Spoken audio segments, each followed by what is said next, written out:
Hello, everyone. So today I'm going to be talking about my experience with the educational podcast that I had listened to. So the educational podcast I listened to is called Teachers Need Teachers Podcast. And basically, they have around 100 episodes on Spotify giving advice and experiences for teachers from teachers, which is something that I find really interesting because I think a lot of the time I want experience from people who have been there and done that as well. And this podcast was pretty interesting because it was on what to do with parents when they are angry or they are sending rude emails or basically pointing the finger when their child isn't doing well. And they gave a couple points of advice, particularly. First, always to double check if you did do something wrong, because sometimes that is the case, and sometimes you need to apologize or admit you were wrong, be humble. Make sure and understand the parent's perspective. Sometimes they might be going through something. Sometimes they might not understand the things that their kids are learning. So we can't expect the parents to be teaching even some of the other basics that we might expect students to learn from their parents. So that's something to remember. And also understand that sometimes we need to communicate with other teachers to understand the student's background as well. Sometimes a student may not have learned a particular subject that helps in your classroom and that would apply to your classroom from another classroom. And so talking to other teachers for advice helps with that.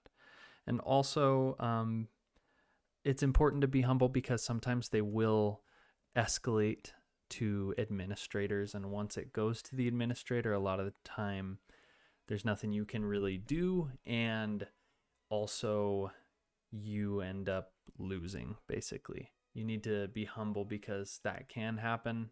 And just kind of like a customer for a company, how a lot of the times companies will require that their staff consider the customer always right.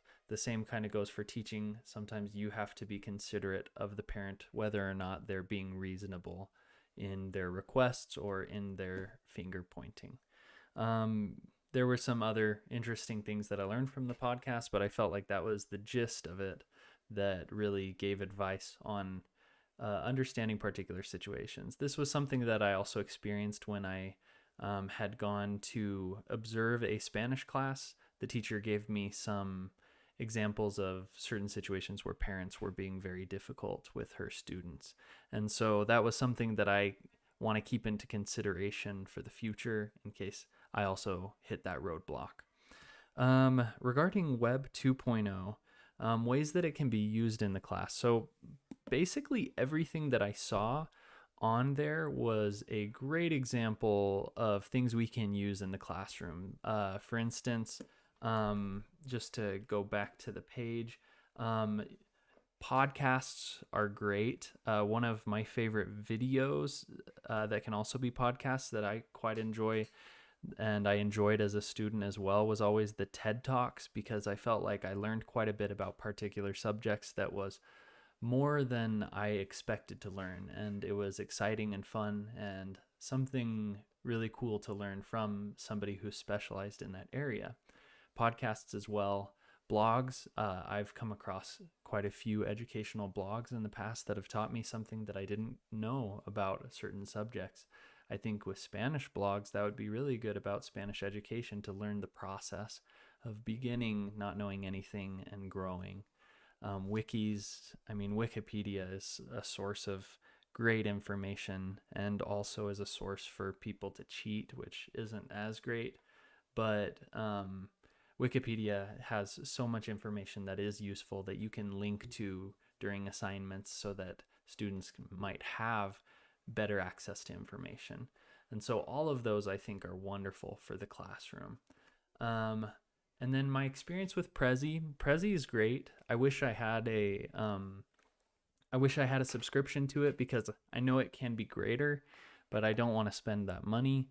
And so what I have available as options is very useful and it's something that bounces around in a great format and makes it very easy to follow as I present. So I feel like Prezi is very useful and I quite enjoy it. I do think that PowerPoint tends to have more available options because it is the whole package. So it does come with more editing options. You can change the spacing, font, colors, inserting different things. Everything is available with the Microsoft Office.